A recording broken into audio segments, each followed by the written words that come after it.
Assalamualaikum Bere, selamat datang kembali di Guru Gembel Channel. Baraya sadar nggak sih bahwa orang-orang bermental miskin tuh menyebalkan? Hah? Baraya nggak sadar? Jangan-jangan Baraya yang punya mental miskin. Ya, enggak ya, bercanda. Cuman maksud saya di sini harus dipertegas bahwa kita tuh nggak ngejek orang-orang miskin, kita tuh sedang mengejek orang-orang bermental miskin.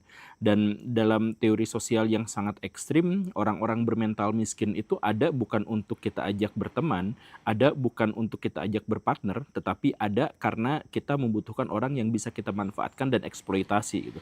Jadi orang-orang bermental miskin adalah orang-orang yang dalam konteks pasar itu dimanfaatkan oleh orang-orang yang lebih kaya gitu. Nah, makanya kalau mereka diajak berteman, itu Baraya punya dua opsi. Yang pertama itu adalah Baraya makan hati terus-terusan, atau yang kedua Baraya kebawa bermental miskin sama seperti mereka gitu. Makanya kalau ketemu sama orang-orang semacam itu, ya syukur-syukur kalau mereka bisa berbenah dan memperbaiki diri, tetapi ya mungkin saja Baraya yang akan mendapatkan penyakit-penyakit hati kalau berteman dengan mereka. Nah, siapa saja mereka? Kita urutkan beberapa karakteristik dan ciri-ciri orang bermental miskin. Yang pertama, mereka itu ada dalam herd psikologi yang kuat gitu. Mereka tuh ada dalam psikologi kawanan atau mentalitas kawanan yang sangat kuat gitu. Dan kalau Baraya bingung dengan emang apa masalahnya dengan itu, saya sebutkan pertama di antaranya contoh-contohnya ya. Mereka kalau undangan itu pasti nutup jalan. Betapapun mereka memiliki rejeki untuk sewa gedung, mereka akan nutup jalan. Mereka tidak peduli ada begitu banyak orang yang akan mengumpat dan mendoakan jelek pada orang-orang dalam hajatan itu, mereka tetap akan menjalankannya di situ. Itu cirinya misal atau contohnya lah ya. Atau Baraya lihat orang-orang yang bergosip, orang yang menjejalkan cerita-cerita tentang seseorang atau satu pihak tertentu, tapi di belakangnya gitu. Ngomong di depan mah nggak berani, santuy, baik-baik, penuh senyuman, tetapi di belakangnya Baraya akan mendengar bahwa mereka itu bergosip ria. Kemudian karakteristik atau ciri berikutnya itu adalah mereka suka basa-basi busuk. Jadi kalau ketemu sama orang teh, kemana?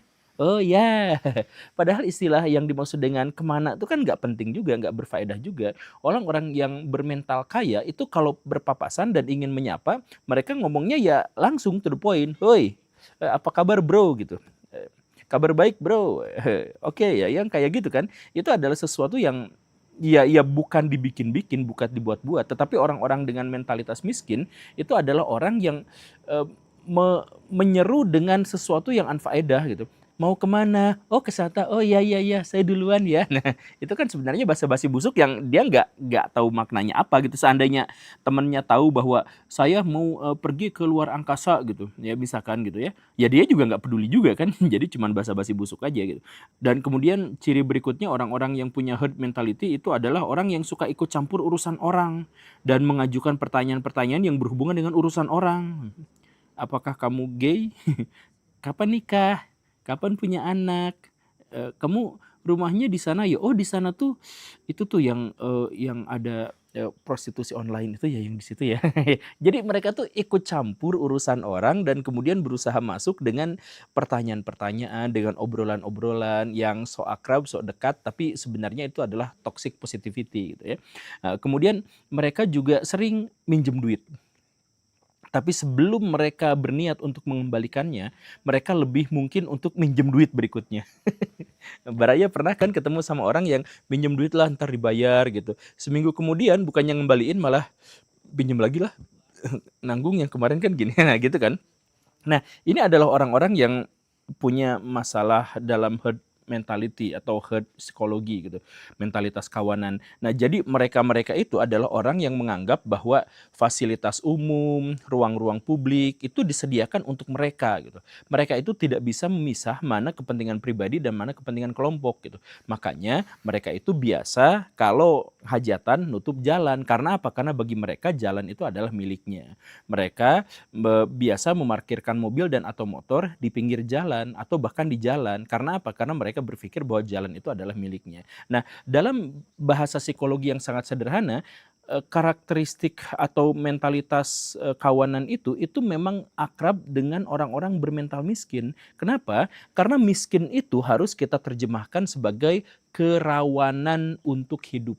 Jadi hidupnya rawan, rawan kena musibah, rawan kena masalah, rawan kena penyakit, dan lain sebagainya. Itu yang dimaksud dengan kemiskinan dalam terjemahan bahasa-bahasa otak kita. Nah, karena kita rawan, maka bagaimana cara kita mempertahankan kehidupan kita, bagaimana cara mengurangi kerawanan itu, ya makanya kita harus ada dalam kelompok yang besar.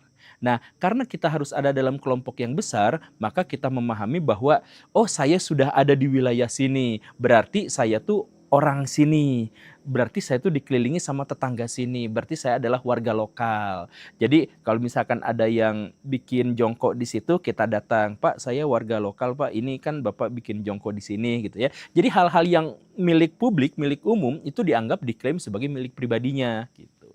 Makanya kalau misalkan ada urusan orang lain ya dia tanyain juga karena itu adalah urusan yang dia urusan pribadi milik orang lain ya miliknya juga gitu. Sekali lagi mereka itu adalah orang-orang yang gagal paham atau kesulitan untuk membedakan mana ruang publik dan mana ruang pribadi, mana urusan publik, mana urusan pribadi, mana aset publik dan mana aset pribadi gitu. Mereka tuh kesulitan untuk itu gitu. Nah, makanya mental miskin dalam hal ini itu benar-benar menyebalkan. Iya kan? Iya, tapi itu baru nomor satu. Karakteristik dari mental miskin berikutnya yang sangat-sangat menyebalkan itu adalah mereka itu hampir sepenuhnya berorientasi pada dirinya sendiri demi mencapai tujuan sendiri. Jadi ketika mereka ada dalam kelompok besar, karena mereka kan merasa rawan, merasa lemah, makanya mereka masuk ke dalam kelompok besar.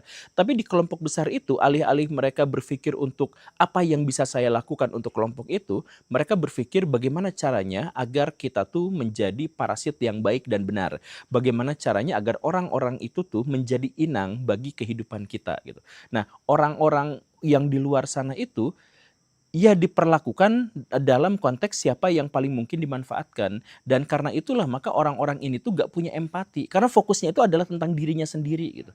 Karena gak punya empati maka menyebalkannya tuh luar biasa. Sampai ada di level Baraya kebayang gak sih Baraya punya anak. Kemudian Baraya sewain anak-anak itu untuk mengemis. Seharian dibawa ke sana ke sini digendong. Bahkan dibius anaknya tuh. Itu orang sebejat apa dalam artian dia punya empati nggak sih? Dia punya simpati nggak sih? Dia punya moral dan etika nggak sih? Kita punya anak, anak kesayangan kita, tapi boro-boro dipikirkan masa depannya, boro-boro dipikirkan mentalitasnya, kita malah menyewakan dan kita nggak peduli, pokoknya kita dapat 200.000. Kalau di Jakarta penyewaan bayi itu sekitar 200.000, kalau misalkan di wilayah-wilayah yang lebih pinggir itu ada yang 50, ada yang 150, ada yang 100.000 ya macam-macam gitu ya. Tapi Baraya bayangkan aja, saking orang itu punya mentalitas miskin, dia tuh sampai gak peduli bahkan terhadap perkembangan anaknya sendiri, disewain 200.000, bahkan rela untuk dibius si anaknya itu.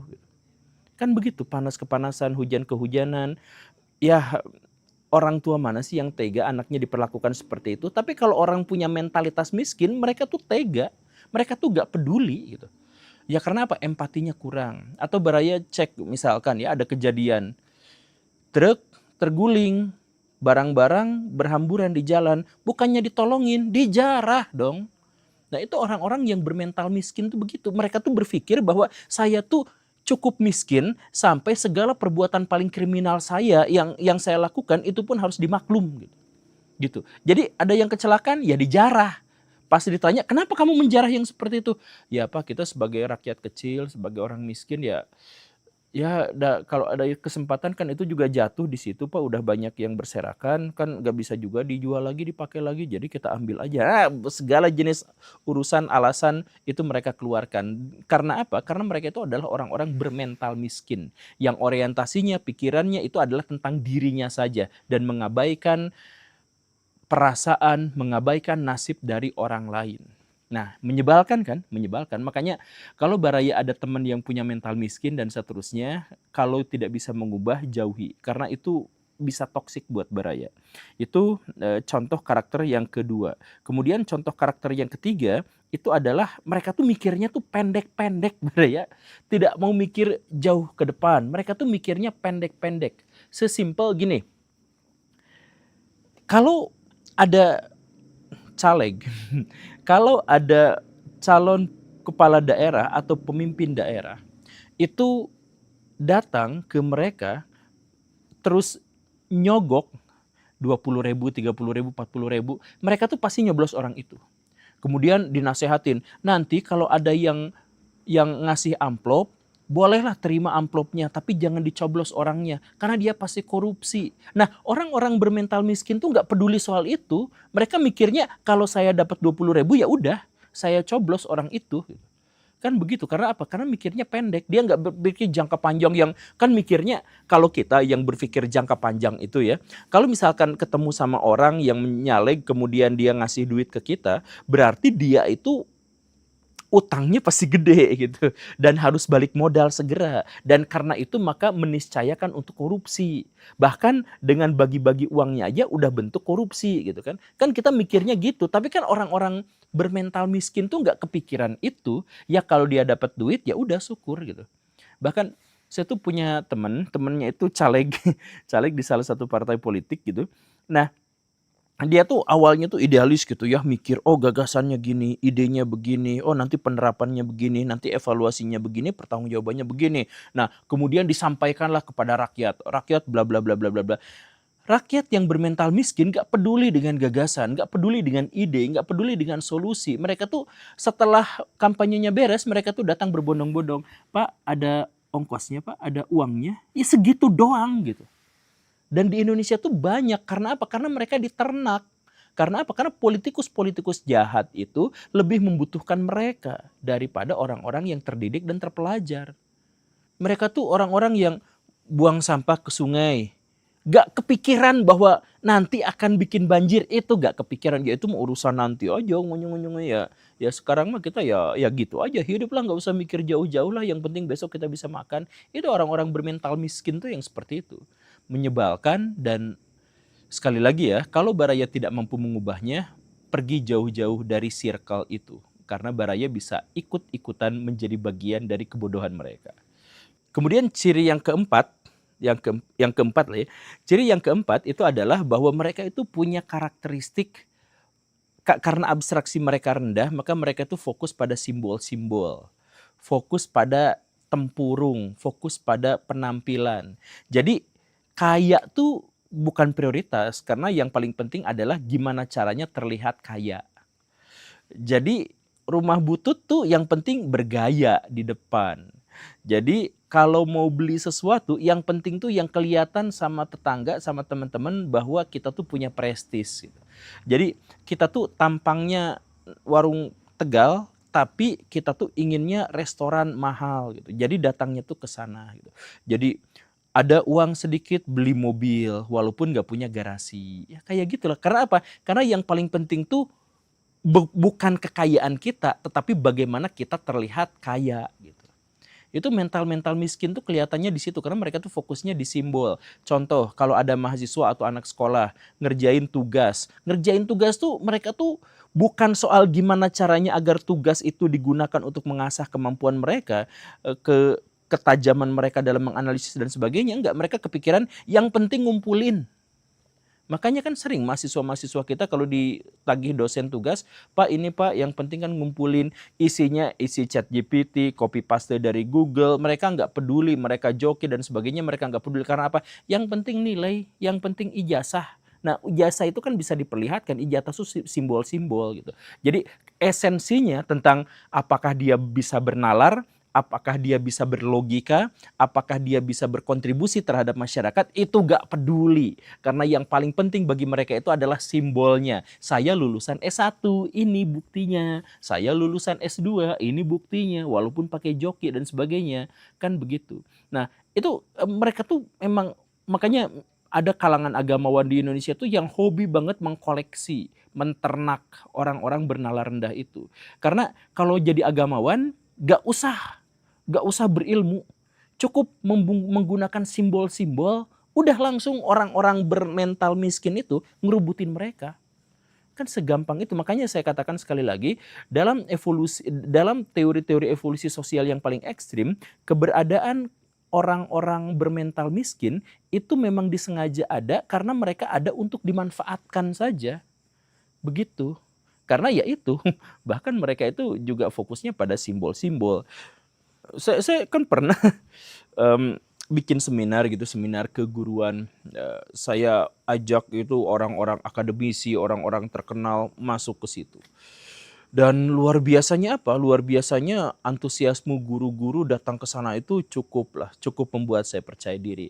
Tetapi begitu pembicara satu berikutnya datang, ternyata para peserta itu terkantuk-kantuk, ada yang tidur, ada yang main HP, ada yang nggak peduli dan sebagainya.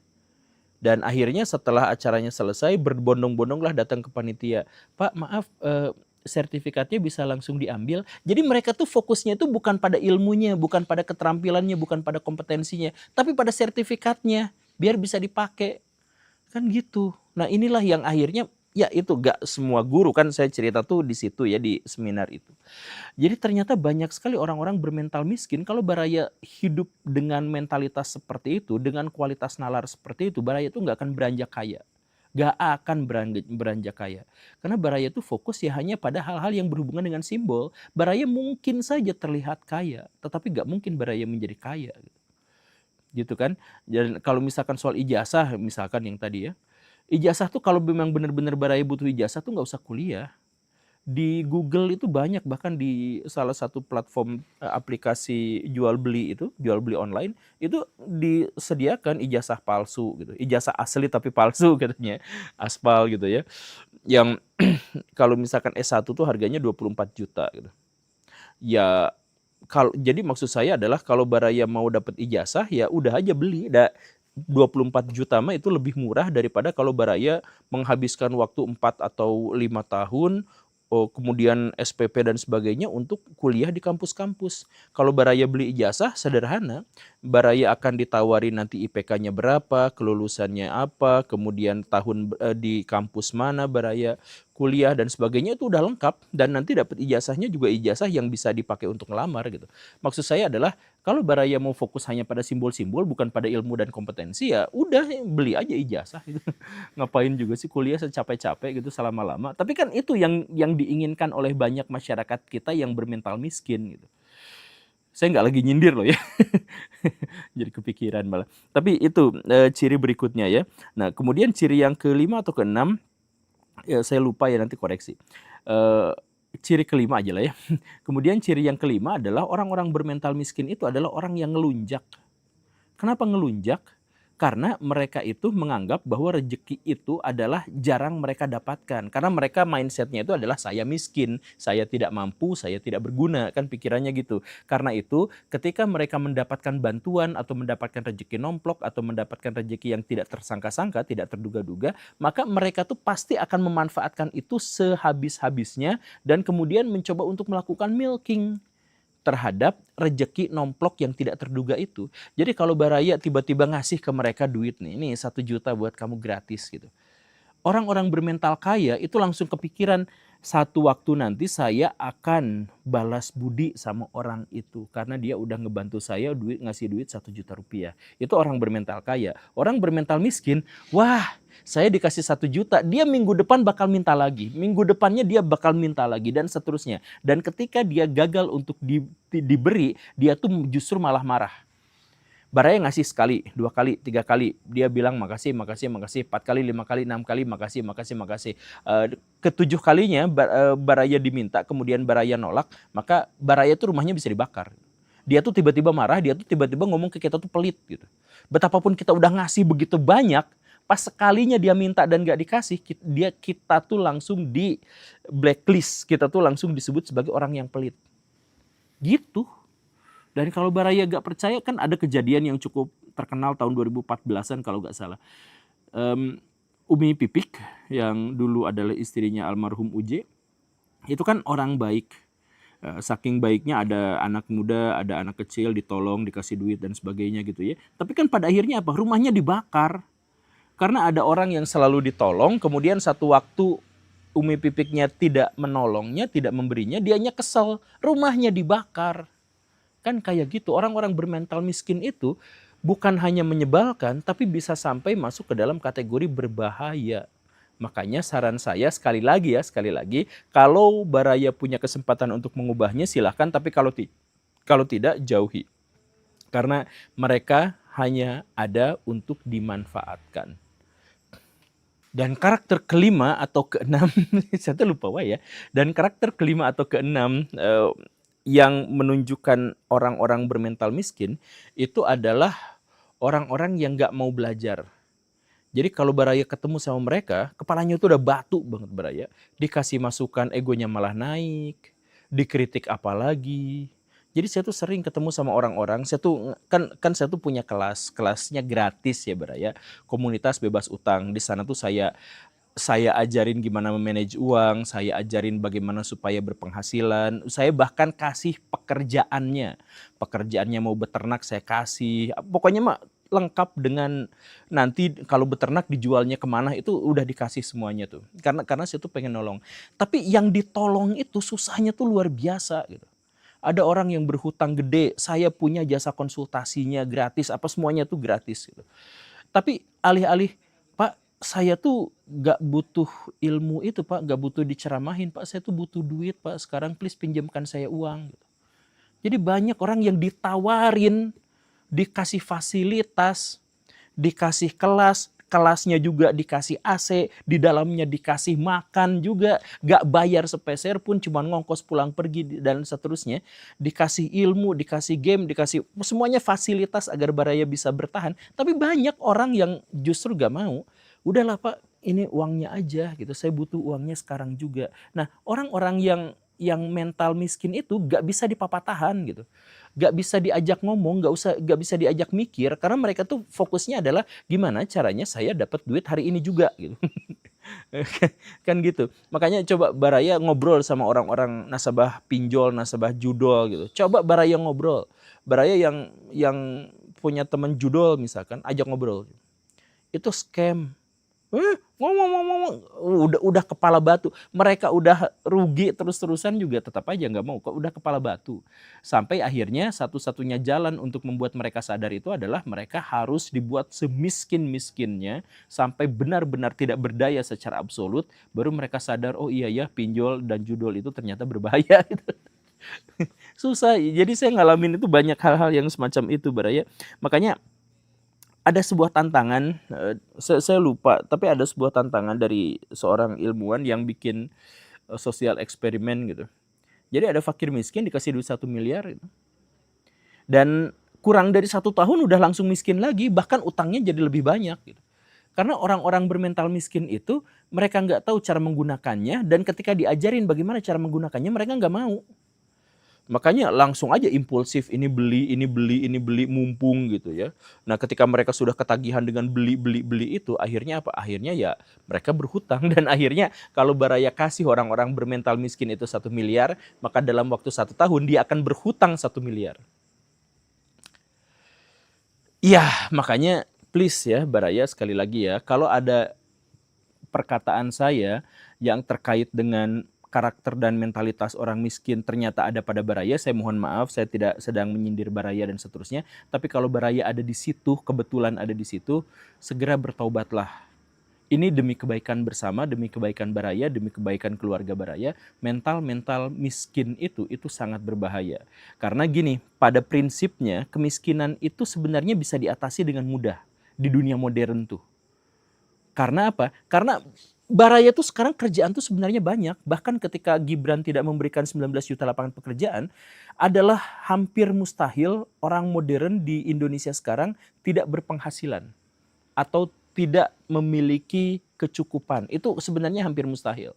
Karena kerjaan tuh sebenarnya banyak, yang informal, yang formal itu sebenarnya cukup banyak gitu.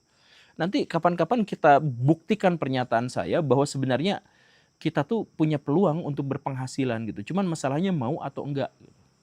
Nah sekali lagi di komunitas bebas utang yang saya itu tuh saya kasih kerjaan tuh Baraya, saya kasih beneran. Tapi walaupun udah dikasih pekerjaan, pada akhirnya banyak juga yang nggak mau gitu. Alasannya ini mah kurang cocok sama saya apa. Saya kasih 10 jenis pekerjaan yang bisa dilaksanakan pada waktu itu juga gitu. Tapi mau nggak melaksanakannya? Ya enggak juga, karena yang penting mah pinjam aja lah duit, itu mah susah.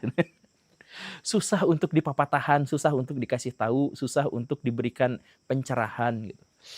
Jangan sampai Baraya menjadi seperti itu ya. Terima kasih karena sudah menyimak. Saya Guru Gembul. Buat yang pengen daftar kombat ada di sini. Assalamualaikum warahmatullahi wabarakatuh.